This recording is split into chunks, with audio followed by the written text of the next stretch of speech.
Hello and welcome again to Kumi now. I'm excited to welcome you at the start of our Palestinian Innovators series. My name is Omar Harami and I work at Sabil Jerusalem office. Before we go further, I'd like to remind you that our webinar is being broadcasted live on Facebook and will be posted on YouTube later. If you want to make sure your photo does not accidentally appear online, please turn off your video and your camera off now. We would also greatly appreciate it if you could quickly share one of the links that are being put in the chat so that others may join.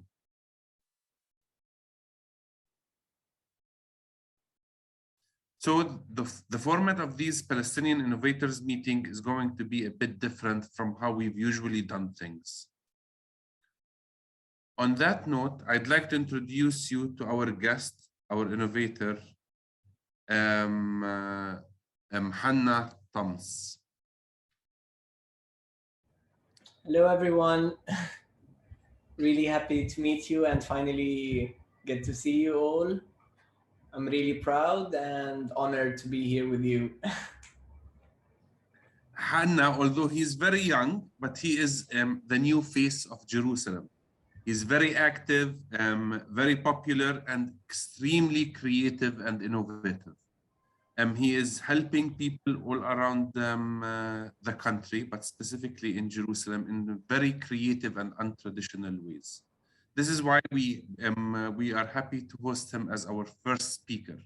Hanna is also a member of a family that is extremely well respected in the community and are extremely, and they have a story that actually could be a whole Netflix series done.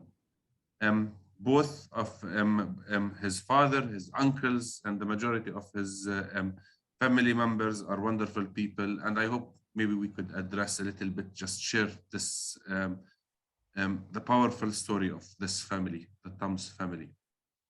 Every family in Jerusalem is unique and in Palestine, but the Tams family is extra unique. Hanna is also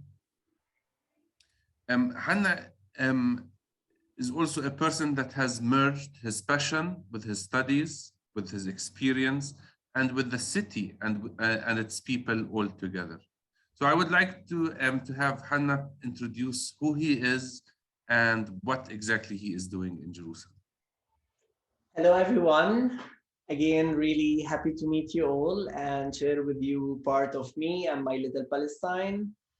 And let me know if you have any question.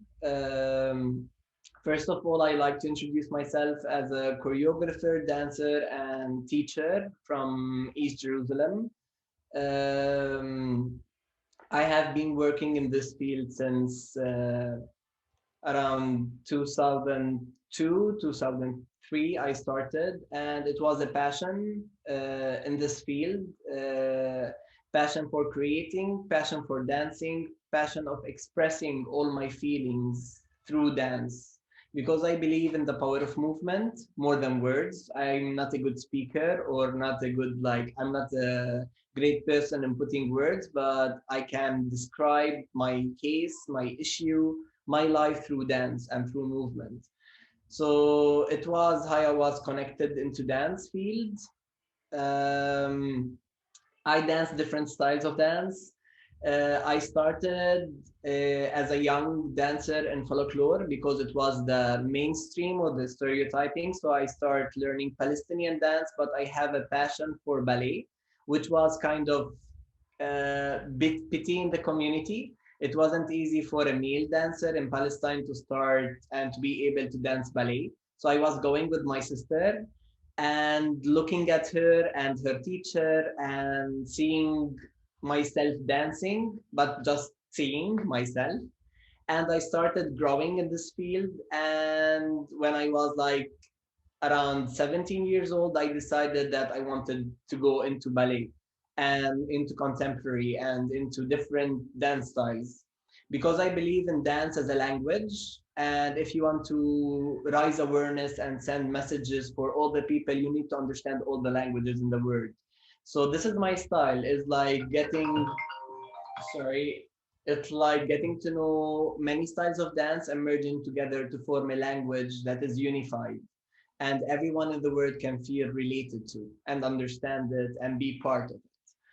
So, as I said, I grew up in a folklore environment, then I passed into ballet, and then I focused my studies into merging contemporary with folklore and finding this kind of relation between these two and evolving our folklore to be able not only to represent the agriculture or represent the situation in Palestine, but to be able to translate every social, economic, political problem that we're facing here in Jerusalem and Palestine into peace, and everyone can be related and can understand it. So having these old dreams, I wished that I was able to start really young before, because I started dancing since when I was around 12 years old, but coming from this kind of background that the parents was like really protective and they want the best for you, so they saw the dance field as not as, you know, good enough or whatever. It's kind of pity that you won't be able to live from it, and the people will look to you on a way that you're a dancer, you're not something good in the society.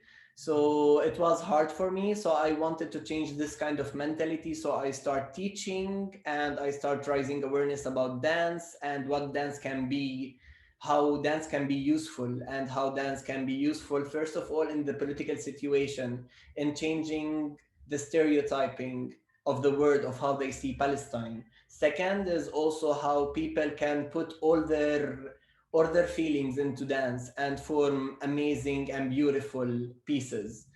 And all of that also to get the people here understand that you can live if you have passion. You can live if you have passion of anything. If you love the thing, you can create so much in it and you can give. And this is, I think, the goal, or this is what I always aim, is doing everything that I love, because if I love it, I will be great in it. So, as I said, I wished I was able to grow maybe younger, but it didn't happen. So, I wanted to see this kind of dream coming in the new generation of Palestinians, young Palestinians. So, I started teaching in different schools. And also, I opened my group, which is called Douban Professional Dance Group, which was a dream as an individual, and now it's an ambitious of a group. Now, Duban have more than 800 students that we teach, and my dream of having a professional company in Palestine, not only a hobby company that the student will join only for playing or spending time. It's like being committed, being able to be professional, being able to have amazing opportunities and go to the theater and perform all he got. So Duban started as a with first of all, the meaning of Duban is a Persian name that was during the Persian period, and it was a kind of rhythm that it was for only professional dancers who dance in front of the kings. And from here we get the idea that we want to be professional, we want to perform all over the world, and we want to do dance as a not a hobby but also a profession and something really elite of how people see it, not elite as a, as you know, as ranking community. So we started as 16 young dancers who has only hobbies and talents, but it was raw. And then I started getting artists from all over the world. We worked with 17 different artists, from inside local artists and outside, from outside. And we have all the goal that we all believe in Palestinian capabilities, we all believe in the political issue in Palestine, and that dance can support. So we started to tackle all the issues that we are facing as youth in Palestine, and especially in Jerusalem, and also general in the Arab world, and try to put it in a dance pieces so all the audience can understand it and can be related to. And I can't say it was easy, especially to put a contemporary piece on theater for the Palestinian community, But as the way we started, like second month we started, all the people want to see Douban. So the first show, I remember it, we have 150 people coming, and all of them was not expecting what they are looking. The second show we have 700 25 people, and now when we do performance it's all sold out, there's no tickets, and people want to see, want to communicate with us, want to know more about what we are doing. And Duban, as I said, it's not only a dancing group, it's a community. So we believe in changing the world, or changing the Palestinian community through different levels. First of all, it's developing the cultural and the environment of artists in Palestine. So we want to enhance this kind of culture, and we want to promote it and show the world of what is the real Palestinians, or what is the real Palestine. The second, also we work through people in Palestine who don't have the opportunity, or they are living in different and hard situations, especially people in the old city. Christians in the old city and Muslims in the old city are facing like enormous life and hard life, because there is no opportunities. There is really limited amount of opportunities over there, and as well as they are like really living in a hard situation because of occupation. Like if they want to move, if they want to go through Damascus Gate, they will be asked for their ID. They will see guns. They will see like people all over them. Like it's kind of sick place to live in. So as I said, I always believe in the power of movement and the power of art. So I use this kind of power to change people, and change violent into creative, and change the unconfident people into confident and believing in themselves, because this is the way that I believe that Palestinians can bring this kind of revolution. This way, I believe that Palestinians can stay and survive through believing in themselves, believing in their political issues, believing in their case, and stay strong and resist. And I believe in the power of love and the power of passion. So this is my bit of my story that I wanted to share with. I would love, maybe if Omar have questions and you guys have questions, I would love to talk more about. Um, Before we go into the dance, thank you very much, and your career questions. Um, your family house is actually was taken over by Sharon, yes? Yes, my family house, right. And my Can you grandfather was killed by the occupied territory, like the occupation authority, during he was first aiding one of the people who was accidentally shot. So my father was one to help him, because he was working in the first aid group, and he was shot with two shots, one in the front of the head and one on the back of the head, in the 1973 in Ramallah. and and also my uncles also, and my father was in prison for different reasons, because they allow, or they wanted to raise their voice and talk about their case and their issue. And above all of that, our house in the old city is in a really sensitive area, which is where Sharon was living. So it was taken from my grandmother for different reasons, with no sense for sure. um, Taking this kind of place that we all grew in, that we all have memory of my grandfather, memory of my grandmother, memory of our grand ancestors. So it was a pity for not able, to have it, and not able to keep it in our family. But this is what is always happening in Jerusalem, that you have no right to speak. You have even your normal human rights, you're not getting it, because of several nonsense cases or issues that they say. So yeah. it wasn't, I mean, it's being the neighbors of Sharon, Ariel Sharon, the ex-Israeli prime minister, who was known to be very fanatic and who wanted to move into the old city. It wasn't easy for you or for all of the family or the members of the family. Yeah, Samia for sure. has asked, whose son are you? And Samia, he is the son of Elias, the twin of Francis Tams. Hanna, So what I remember from living next to Sharon, to be honest, I remember guns. I remember soldiers checking us out if we want to go to our grandmother. I remember the 48 stairs that every quarter of the stairs we will be checked again and answer questions how and why you're going to visit your grandmother.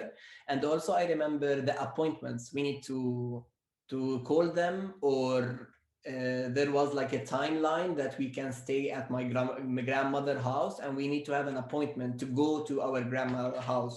So I can't suddenly just go up to see my grandmother. And it was like so many restrictions, because if I like have a game or I have a toy I wanted to pick up to my grandmother house to play over there, I wasn't allowed it, because it will be checked and then they will say for security issues you won't be able to get the toy up, it can stay over here, and then when you leave you can take it.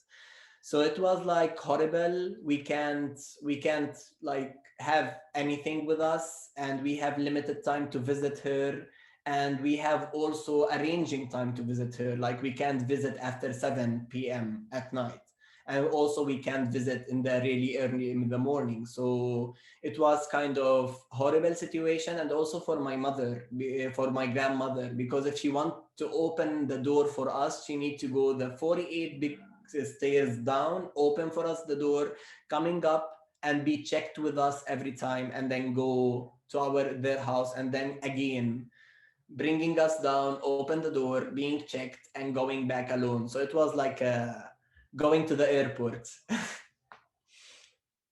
not to any airport, to bring glory to airport. Yeah. Not all airports are as good. So Hanna, you know, it's dancing for doing contemporary dancing might not be very much welcomed within the Palestinian society. Mm-hmm. Challenges do you have within the Palestinian society? As I said in the beginning, it was really hard to put and to embrace the community art, contemporary art into our Palestinian society. But the way I see the contemporary arts, or the way I project it to the Palestinian community, I think it was a bonus for Douban and for me, because we use the contemporary pieces in dancing and tackling social issues we were living and political issues, as well as we were using Palestinian music such as Ahmed Qabour music, Badi Ghani Lannas. We used also Arab artist music such as Julia Boutros, Thulathi Jubran or Trio Jubran. We used music for Marcel Khalife. So we used the Palestinian music that was used before and redo it in a way of contemporary. So people were related to, and as well as they were seeing a projection of their life in our pieces. So this is the way that the Palestinians get more understanding and also get more to accept what is going on in theater. And also our costumes that we used in this kind of arts was also kind of inspired from the Palestinian culture. So we use the tatreez in every piece we have. We use tatreez, we use Palestinian jewelries, we use Palestinian arts. So also we can keep this kind of tradition in our dance, because for me I can't call what I do contemporary and I can't call it folklore, but for me everything that project Palestine, everything that project and talk about Palestine is part of Palestine. So it's part of its folklore, even if it's ballet, even if it's contemporary. For me, folklore is everything that represents the country, everything that represents the people, everything that people take and accept. So, yeah. In Jerusalem, or I mean in Palestine and Israel, everything seems to be a battle. You know, the battle over the holy places, the battle over the land, the battle of natural resources. Sometimes when it comes to even food, falafel and shawarma, there's a battle. Do you think that around the folklore and dabke, is there a battle happening? For sure, like especially all the art fields in Palestine is a battle to be in. First of all, being an organization in East Jerusalem, or what they call it, Israel, and being an active organization, and who are standing out and doing folkloric and doing political kind of shows is a resisting way. And as well, it's hard because like we have several shows that was canceled for no reason. The soldiers will come on the theater, break all our decors, tear all our costumes, and then they say, okay, nobody is allowed to enter to your, for no reason, and even they are not understanding what we're talking about. And sometimes they just stop letting people going inside, and sometimes they will come into the organization and check for everything. This is on the political way, but also for the economic way. They will come here and ask you to pay tax that you are not able to pay it, so they are forcing you to stop anyway. And also, you know, funding, resourcing, everything is limited, as well as the people who come into Palestine. Like, let's say we usually bring people from outside, so applying for visa to enter the Palestinian community, to enter Palestine in general, or to come into Israel, it's horrible, because when they see the reason that art company and Douban is inviting 1, 2, 3, 4, for them is like non-negotiable. Like most of the time it will be refused. So we start, you know, to say, okay, they are coming here just to visit, not to come and give workshops. So it's really struggling all the time. We struggle. Also, we struggle with the community of, you know, having this kind of, I don't want to say it as a masculine community, but to be in a male community in Palestine. Like, you will be working with different dancers, but at the level of, let's say, 18 or 21, most of the dancers, they will say, or, you know, they will start paying tax. They want to do different things in their life, and they won't be able to stay dancing because like they need to work, they need to bring food, they need to pay tax. So it's not hard. So it's really hard to be a dancer in Palestine, because it's not a way of living, because it's not always a way of getting money. Because now most of the dancers in Dubai are volunteering, all of them, to be honest. Even me as a choreographer, teacher, and the dancer, I'm volunteering there, because for me is Duban is a way of you know, it's a way of resisting, and it's a way of being me. So I love to volunteer, and same as dancers. And most of the work that we do for the community is like half paid and half volunteer, because we know that the community are not able to pay this kind of fees for to bring a teacher, or to cover the hours, or to cover, you know, the material the teacher is using. So for us is always struggling, but for me struggling is a way of finding solution. So we always tend to find solution, because we have a big dream and we want to continue this passion, and we want to pass this passion for all the generations in Palestine, because we can see the change, and we can monitor the change of what's happening for the kids that we are teaching, and for the community we are changing in a way.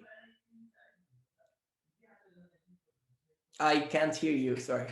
You're mute. Yes, we have a question from one of the participants. What kind of, what styles do you teach? And what are the most popular styles of dance in Jerusalem? Okay, it's a good question. So I teach my own style, which is called merge folklore, which is I usually teach the basic ideas of folklore, as well as I merge them with different dance styles such as flamenco, African, Oriental, ballet, and contemporary. I mix them all together to form a fusion, so everyone can find his loving part in a way. And as well as I teach contemporary, but as I said, I teach contemporary but with an Arab identity, or Arabic identity. So we use Arabic music, Arabic issues to perform and to talk more about ourselves. So we're not dancing, let's say, Swan Lake or Romeo and Juliet. We're doing the parts of Palestinian ballet, let's say. What percentages between male and female dancers you have in your among students and your team? It's as all the words. Like usually we have more female, usually. So we have in the class usually around 15 girls or 15 females and 5 males. But it's like really different ratios. Like some classes, like now I'm teaching a class which is most of them are males, which is I'm proud and really surprised and really happy to have this kind of class, because for me seeing these boys growing up in this kind of situation and being able to embrace themselves and what they love, it's an amazing, and for me is why I'm here. So yes, so but it's as I said, it depends on what style of dance. Like let's say folklore, we usually have boys, more boys, not more than females, but we have more boys. And the contemporary, it's a bit less, and ballet, it's a bit lesser, but still there is boys. Like sometimes you will find 2 boys with 18 female, but still for me it's a you know, it's like a success, because like before it was like, as I remember when we formed Douban, it started with 16 girls. Now we have in the group, we have around 30, in the professional group we have 30 girls and we have 10 males, which is amazing for me. Hannah, we have could you tell us about, like, do you have your own place where you gather? Like, is it your own building you're renting? Okay.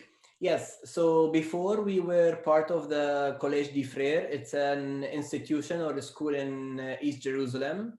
It's my school that I grew in and I was graduated from. And I had the idea, and the school was really open to take and kind of incubate this kind of group. So they give us a space, but still with limited time and with limited resources. So we stayed there for 8 years in Collège des Frères, and now we just in the in the period of Corona 2020, we were able to rent our own space, which is I'm in. I will take you around in a moment so you can see the space. It's a lovely space. It's a dream space. We are renting from the Arab Orthodox community here in Bet Hanina, and we are now working to find a new place, because I'm working in different schools in the old city, and I see that there is a necessity to open an organization inside the old city, because people there are in the highest need of arts and the highest need of changing through arts. So I'm now tending to open a small organization in the old city. I know it's really hard, but I will do my best to open it and to work with the people over there. So yeah, now what we're renting, we're having our own space, but the space is running as we have one full day for the company, and the other day is kind of offering services for all the community in the East Jerusalem. So it's kind of, you know, the community is covering some of the expenses, and as well as we as teachers are putting contributions, and some of the people who are friends of Douban also putting some contributions. And this is the way that we are finding our way, so we can, you know, develop, and also helping other students who are not able also to pay the fees or the contribution for the organization here. So yeah. We will go back to this. Maybe we could have we could ask some of our friends and For so sure. on. But Hannah, I want to ask you, in your in our discussions and in your talk, you've mentioned that with dance you help to get over violence and problems among young people in parts in the country and in East Jerusalem. Have you been asked, or have you considered, or why are or what are the obstacles of doing it between maybe Palestinians and Israelis? This is a question that has been asked. Between, you mean the obstacles or the problems for us as a teachers or for the students? I mean, first, do you work with Israeli dancers or groups? And if dance is a way of communication and to build bridges. Okay. Do you do it also on the political level? Um, let's say, first of all, no, we don't work with Israeli. And let's be open. Let's talk about what's the difference between Jewish and Israeli. You know, all of you, I think, are pro-Palestinians, and you know the difference between Israeli and Jewish. Jewish is a religion. Israeli is a mentality of Zionism that they want to eliminate all the Palestinians, or they want to only light on their race. So we don't work with the Zionism for sure. We don't work with Israelis. We work with pro-Palestinians who believe in the power of arts, and who believe in who believe in Palestine, who believe in the identity of and the right of having a Palestinian community and Palestinian country. So here in Jerusalem or East Jerusalem, it's pity you can't work, because all the artists here in Jerusalem and in Tel Aviv or wherever most of them are Zionism, or they believe in this kind of, I don't know, this kind of mentality. So we have one of our friends, she's called Maria Michaela. She's a Jewish, but she's a Jewish Brazilian who live, and she's a pro-Palestine. She's part of our community. She's part of our teachers over here that we work. She work with Palestinian, and she do a change through dance. She's a flamenco dancer.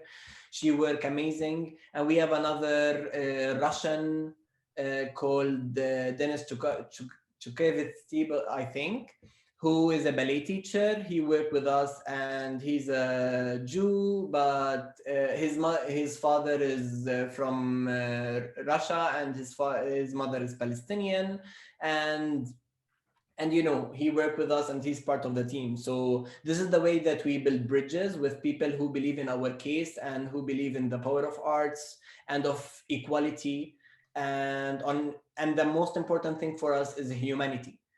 Because like, even when we talk about Palestine, I'm not talking about that I want to have my own Palestine because I have the right for it. No, I talk about I want to have Jerusalem, I want to have Palestine for everyone who believes in humanity. Because Jerusalem before, during ages, was the city for everyone. And this is my new show, like our show that we're doing now is called Salal. It's praying, it is cross. It's a combined name between praying, cross, and hilal. I don't know which is in English, to be honest, Crescent, which is the crescent, Muslim symbol. crescent, yes. Yeah. So it's talking about humanity, how Jerusalem during the history was a city for everyone. It was accepting everyone. It's like a mosaic that you will find in every stone you walk in the old city. You will find the Armenian, you will find the Coptic, you will find the Nubian or Egyptian community, you will find the Indian community, you will find the Gypsy community. So it's like a piece from all over the world being here, and they lived together, they loved each other. The African people come here, which is, we have the African community in Jerusalem, come here and they pray here, and they resist with us. So seeing Jerusalem during the history, that was a place for humanity, for everyone to come and to live and to find a home, not to come here and negotiate for their rights for the place. So having this kind of imaginary, for me, like, I always believe in humanity, but I don't believe in a way that I want to take your place because you're less than me, or I'm not equal to you in a way. So I can't work with people like this, that seeing themselves as elite and the other people are less because of their race or because of their language or because of their religion. We're human at the end. So this is one of my beliefs, and anyone with the beliefs of being human, I am open with all my heart and with open chest to work with him, even volunteering or whatever, like giving myself to him for me, because if he believes in this, we will be living in a heaven. So yeah. Hanna, how do you see that we can use dance to speak about the human rights violations in Palestine, about the Israeli military occupation, and all of the challenges we are facing.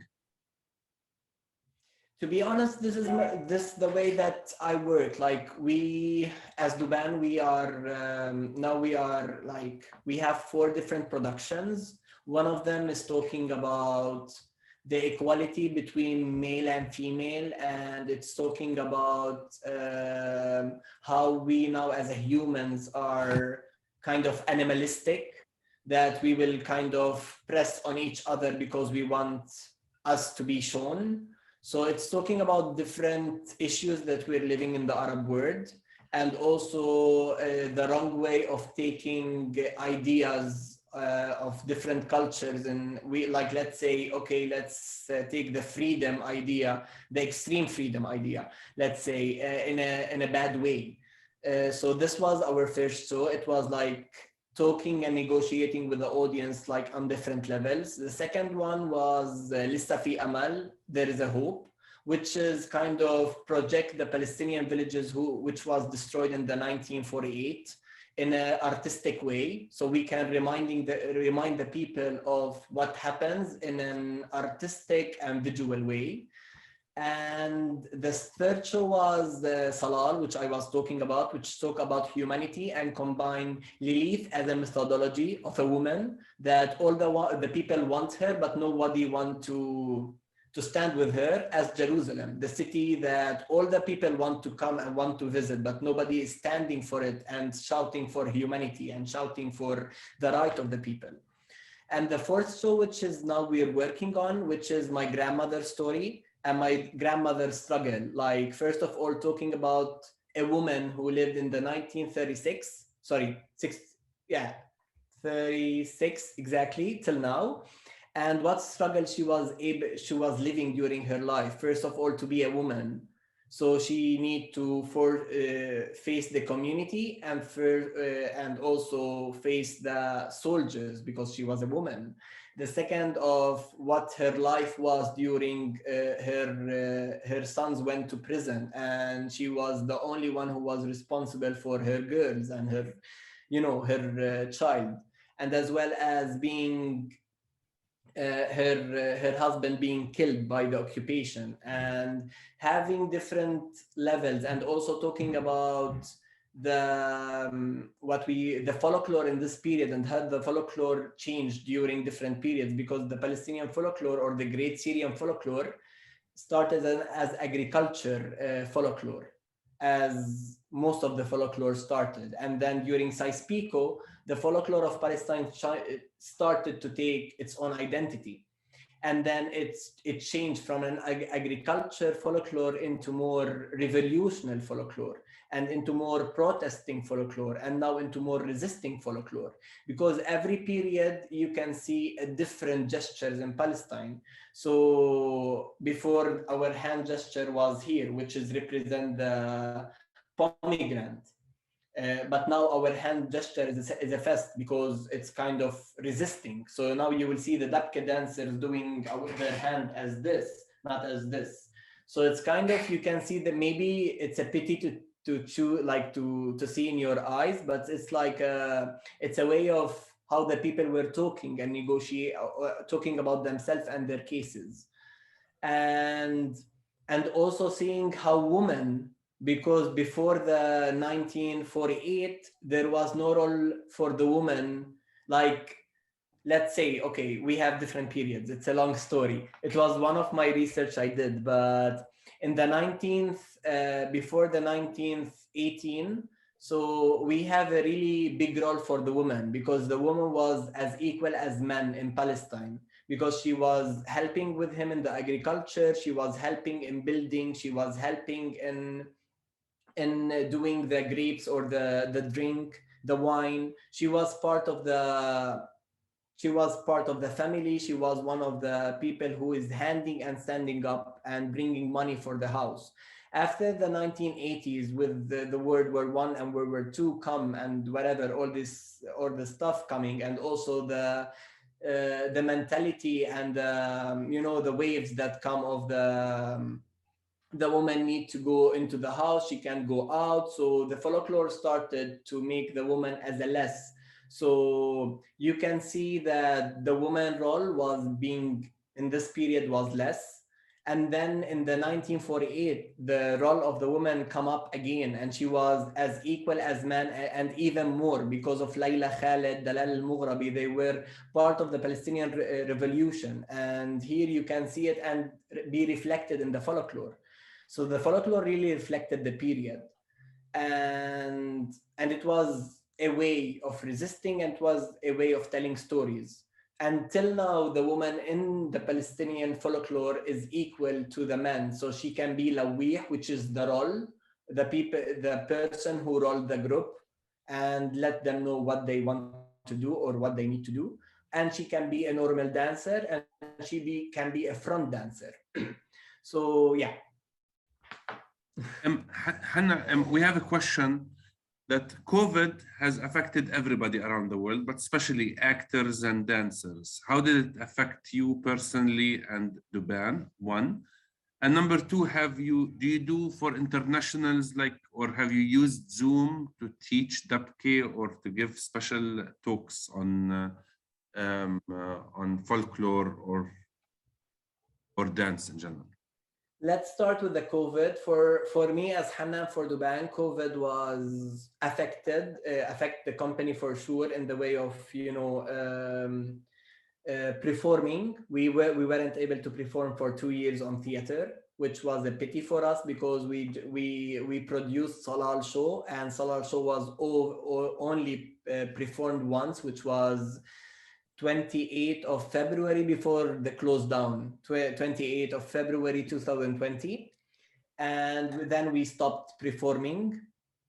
But on the organization side, it was a point of view that Corona was really helpful. First of all, what we were able to focus on developing academic materials for our students with international teachers, and being able to do Zooms and meetings for us to negotiate about the academic and how we want to evolve teaching and dancing styles. And then we were able also to find our place. So we were renovating and building our place. So it was really helpful to have time, not doing nothing, so I can focus more on developing and building. And also we did different Zoom meetings with our all community. First of all, we did free classes for all the community to be introduced to the dance. And also we did, we call it the Let the Word Dance. We did a workshop which was for 2 weeks. We bring more than 32 artists from around the world. We have 48 teachers from Brazil, Brazil, Spain, Italy, Russia, Germany, Switzerland, Egypt, India, Japan, America. There were like many countries. We have 48 countries from around the world who participated, and the teachers from around the world were giving Palestinian students and also students from around the world the dance workshop. It was in May, the 2020, and in that way we kind of promote different dance workshops after this kind of festival. And for now we do like not as a schedule like every month, but from time to time we do a kind of small dabke workshop for international students who are like willing or like to know more about Palestine through folklore. So we do like open session which we teach, and while we teaching we tell them stories about how this movement was innovated by, like, let's say collecting the grapes or by building the house, because as I said, all the movements come from an agriculture place. And as well as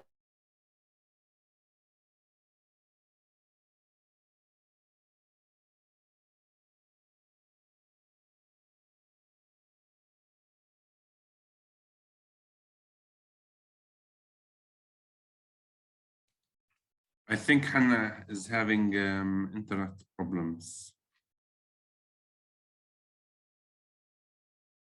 1 second, we will try to.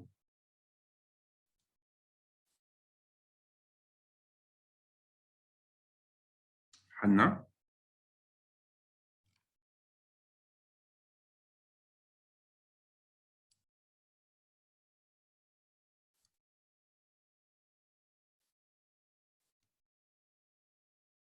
Hanna, are you still with us? Yeah, I'm here. Sorry, I don't know why it went off. So as I said, maybe I don't know if you were hearing me before, but usually We every. lost you the last minute. The last minute we could not hear you. So did you hear about the international workshop we were doing? No. Yes, guys. I think they heard. I don't know So, if it was. yeah, so we did then this a kind of international festival with people from around the world, and as well as from time to time we do this kind of Palestinian workshops. And before like 2 years, me and my friend, we have a friend that she's a pro-Palestinian. Her name is Mariam Barkar. She's an Oriental dancer and teacher who live in Switzerland. She always come here to participate in Palestine and also to work with Douban. And every year from the 2 years before, we were able to do a small workshop in Switzerland, which is we will be introducing, first of all, dance fusion style, which combine Palestinian with Oriental and contemporary fusion, as well as doing with the help of Cafe Palestine over there. We do kind of workshop that we will introduce the people in Switzerland of the Palestinian music, live Palestinian music, and classes. And during the classes, we will have kind of lecture about the folklore of Palestine and also bit to understand more the political issues in Palestine. Who does the designing of your costumes and for your? She's an amazing person. Her name is Khulud Ghanem Khouri. She's a friend of mine. She was the principal of Beit Sahur Custom Design Academy, and now she's living in I think in Michigan in the United States. So we kind of combine, like we talk through Zoom and design together, and then I will implement it. And she's volunteering as well. So we kind of combine between contemporary and folkloric kind of things. Is there anyone who's supporting Douban, a part of volunteers and individuals and community?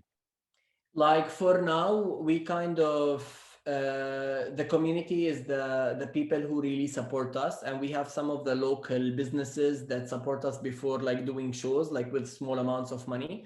But usually no, there is no like big funder who is supporting us, because we as Duban decided that we don't want to take any limitations or like put restrictions on us, so you can do that or you can do that.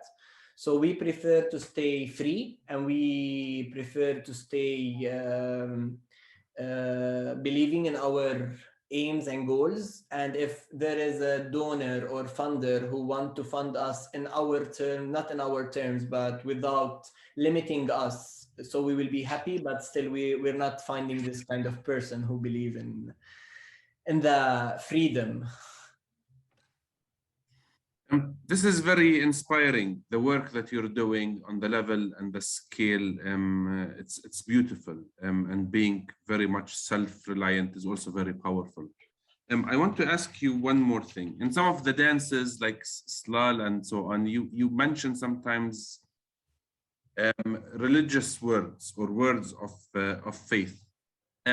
Do you do it because we are in Jerusalem and Jerusalem is known for its holy places and its importance, or does faith play a role in your life, Hanna? I think it's both. First of all, being raised in this kind of holy place, that wherever you touch, you're filled with this kind of feeling. So I think it's part, and also I always have a faith, because where I was like now, and how God put me in different periods in different places. and how I was always supported by a power that I can't see and being always pushed into front. So I always believe in this, and I always believe that God is with me. But I believe God in all religion, you know. I believe in, I'm not like an extremist in being a Christian or being a Muslim or being a Jew. For me, God is a God. And the word that collect us all together is love. So is the way of loving God. For me, loving God through dance. Like I love God through dancing for him. Maybe other people will love God through singing or through reading or through writing or through words. But for me, is loving God through dance. So it's God is always in my pieces. And yeah. And in some churches around the world, I've attended the services where dance is part of the liturgy, is part of the worship. Do you think this would be possible in Palestine? It's a dream come true, because I think like that, like God create us to be able to sing, to be able to move. Like human, first of all, is a mover. Let's start from there. So it's a way of, I think during the ancient time when the human was here and he was worshiping God, he was worshiping him through giving, through dancing, through giving all of him to God. So it's, I think it need to be in this kind of holy place to give all myself, and not to think about what is happening around me, to give all myself. As the Sufian, I love Sufian dance because they will go into different level, they will be in a different area while dancing. They forget all their they just put all their mind and all their things in a place and be uh, just worshiping God and blessing God. So I would love to have this kind of thing because it's a way of communicating with humans and a way of communicating with God. So it wouldn't be as I have to go and pray, and it's like for me sometimes it's like forcing to be in a place and just making things what they people are asking you to do. But for me is worshiping God in my way. So I wish that in our churches we will kind of adapt to this kind of culture, because it's a way of presenting and way of bringing people together, because dance, always dance, food, singing, it's part of human, you know, people gather around with this kind of three elements. And I wish that we have these three elements in our churches as well. I have a final question that I want to ask you. I've been asking most of the questions that were not my own questions. Let's tomorrow morning or tonight, you go to bed, you sleep, and the occupation is over. We wake up, we are no more living under military occupation. No more. We need to try to speak the narrative of our people. No need for us to defend every aspect of our identity. And you go to Douban on the next day, tomorrow, being, I mean, no longer feeling that you need to protect the folklore and so on. What kind of dance and part of art that you would focus on? Okay, it's a great question. First of all, it's a dream come true. Hopefully, we one time we will woke up and be in this situation. But for now, it's our situation, and I need to keep working in this level. But if I one day I woke up, I think there is much to talk.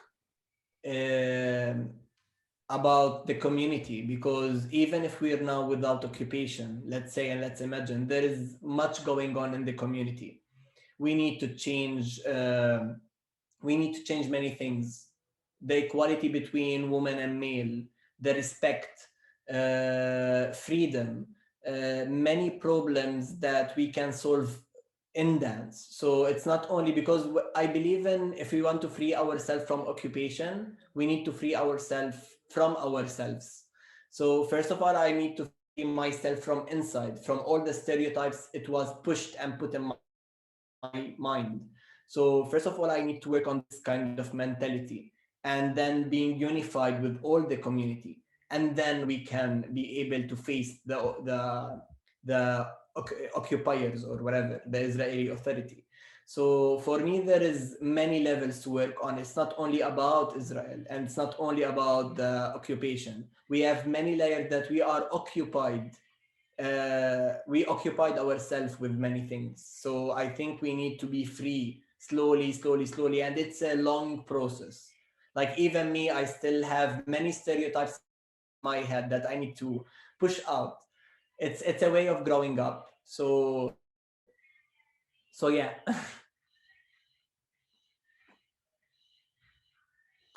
We can't hear you, I think. Inshallah that this will become a reality, Hanna. Thank you everyone for joining us today, and thank you, Hanna, for dedicating your time and sharing with us. We know that you're Thank very... you. It was a pleasure, and I wish you have fun and you get to know. And I wish that I will one day will able to see you all here and do a class with you and share this kind of lovely joy smiles that you have.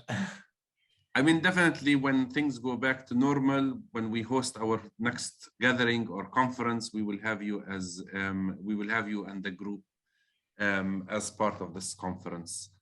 A link to a video of this gathering, along with all the links shared today, will be available on the Kumi Now website and on YouTube in a day or so. And it will be shared in the next newsletter. You can subscribe to Kumi Now on YouTube and subscribe to our newsletter to make sure you receive them.